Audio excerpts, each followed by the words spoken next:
புதுக்கோட்டை மாவட்டம் சேந்தங்கரையை சேர்ந்த விவசாயி பொன்னையாவுக்கு விவசாயத்தில் நஷ்டம் என்ற வார்த்தையே தெரியாது. ஒருங்கிணைந்த பண்ணை திட்டம் மூலம் ஜீரோ பட்ஜெட் ஃபார்மிங், அதாவது செலவே இல்லாமல் 12 ஏக்கர் விவசாய நிலத்தில் லாபகரமாக விவசாயம் செய்து வருகிறார். ஒரு சாதாரண விவசாயி ஒரு ஏக்கருக்கு 20,000 ரூபா பண்ணுறாருன்னு செலவு பண்ணுறாருன்னா அவர் ஒரு 10,000 ரூபா எடுப்பார். இந்த ஒருங்கிணைந்த பண்ணையத்தில் விவசாயம் பண்ணுறதுனால நமக்கு எந்த விதமான செலவுமே இல்லை. ஒரு பயிரோட கழிவு அடுத்ததுக்கு உணவு, அதோட கழிவு அடுத்ததுக்கு உணவு. 12 ஏக்கர் நெல்வயல். ஆனால் இது வெறும் நெல்வயல் மட்டுமல்ல.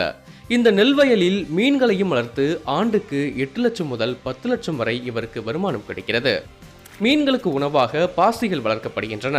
பாசிகளை உட்கொள்ளும் மீன்கள் நன்றாக வளர்ச்சியடைந்து அதன் மூலம் கிடைக்கும் கழிவுகளை பயன்படுத்தி இதே நிலத்தில் நெற்பயிர்கள் வளர்க்கப்படுகின்றன. நம்மளும் வளர்ந்து நம்மளை சுற்றி இருக்க பொதுமக்களையும் வளர்ச்சி கொண்டு போகிறதுக்கு இந்த ஒருங்கிணைந்த பண்ணையம் ரொம்ப முக்கியமானதாக இருக்கும். இந்த தகவல் உங்களுக்கு பயனுள்ளதாக இருந்திருந்தால் இந்த வீடியோவை ஒரு லைக் செய்யுங்கள். தொடர்ந்து இது போன்ற பயனுள்ள ஆரோக்கிய தகவல்களை பெற எங்கள் சேனலுக்கு சப்ஸ்கிரைப் செய்து அந்த பெல் ஐகானையும் அழுத்துங்கள்.